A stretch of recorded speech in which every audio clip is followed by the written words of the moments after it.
एणिक जाशुणी खराब पिच दिहला भारत को इंजुरी शिकार हेले अधिनायक रोहित शर्मा। तो प्रैक्टिस सेसन में आघात पाइले रोहित।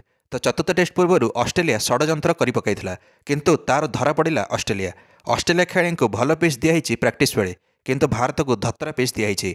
ऑस्ट्रेलिया प्रैक्टिस पिच रे बॉल गुड़िक भल बाउंस होकर आसुच्छी भल 6 mm घास लगाई और बैटिंग भल उपयोगी अच्छी जोटी ऑस्ट्रेलिया प्रैक्टिस करछे किंतु भारत पर जो प्रैक्टिस पिच दिखाई से बॉल जमा भी बाउंस होना जहाँफल रोहित शर्मा इंजर्ड होती चतुर्थ टेस्ट पूर्व।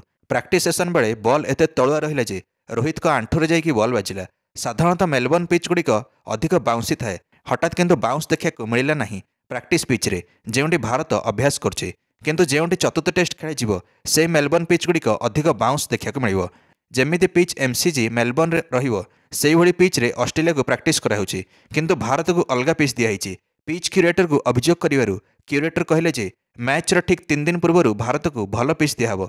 मैच टी तो अच्छे डिसेम्बर 26 रे एबे तो ठीक पिच दिहले भी भारत पर बहुत ही कम समय रहा अभ्यास एणिक अजाणत कि जानत ऑस्ट्रेलिया क्यूरेटर बहुत बड़ भूल करछंती। सेपटे आकाशदीप कहले जे रोहित शर्मा को आघात तो बाची हेले मध्य से चतुर्थ टेस्ट खेलिए। गत बीजेटी सीरीज में गाबारे एमती किसी देखा मिलता एणिक जाशुणी छोट छोट गात खोली देता ऑस्ट्रेलिया क्यूरेटर एणिक अंतिम टेस्ट जितवाई किंतु निज गाତରେ निजे फसिले कंगारू दल आ गाबारे ऑस्ट्रेलिया को परास्त करला भारत 2-1 सीरीज जीतला। चौथ थर तृतीय टेस्ट सरिया परे बलर आकाशदीप कहले जे आम ट्राविस हेड को एथर अधिक बाउंस बॉल फिंगू आउट करूँ से निहाती फसवे अधिक बाउंस बॉल मेलबोर्न में सेमती आउट कराहब। यही कथाटी ऑस्ट्रेलिया कान पड़ जाता।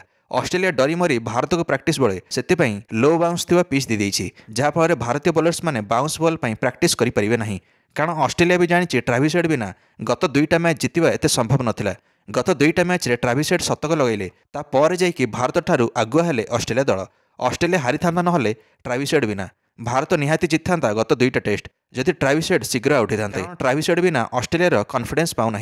सेपटे ऑस्ट्रेलिया नूतन ओपनर नाथन मैक्सवेनी को बाद पकाला अंतिम 2 टेस्ट पर बाद पड़वर नाथन मैक्सवेनी क्षोभ प्रकाश करते चतुर्थ टेस्ट पर खेलिवार इच्छा थिला किंतु नाथन मैक्सवेनी जगह सैम कन्स्टान्स को मौका मिली जे भारत विपक्ष वार्म अप मैच रे शतक लगेते। एवं नाथन मैक्सवेनी रागी जाई दल छाड़ी पड़ते आ बीबीएल खेलिया पड़ते नाथन मैक्सवेनी आ BBL 49 ball 78 run match winning innings खेली।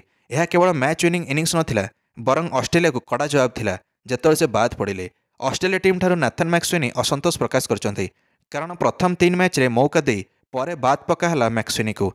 वर्तमान बॉलर जोश हेजेलवुड भी इंजर्ड होकर पड़ते किंतु फॉर्म रे थिबा स्कॉट बोलैंड को पुणी दल को फेराई एटा भी जोश हेजेलवुड जगह। स्कॉट बोलैंड भल प्रदर्शन करते एडिलेड टेस्ट रे किंतु तृतीय टेस्ट रे बाद पड़े कारण जोश हेजेलवुड फेरी आसते। बाद पड़ता स्कॉट बोलैंड भी रागी जाते द्वितीय टेस्ट पर कारण जोश हेजेलवुड इंजर्ड हेले ही स्कॉट बोलैंड को मौका मिली उपचारिकता भाव।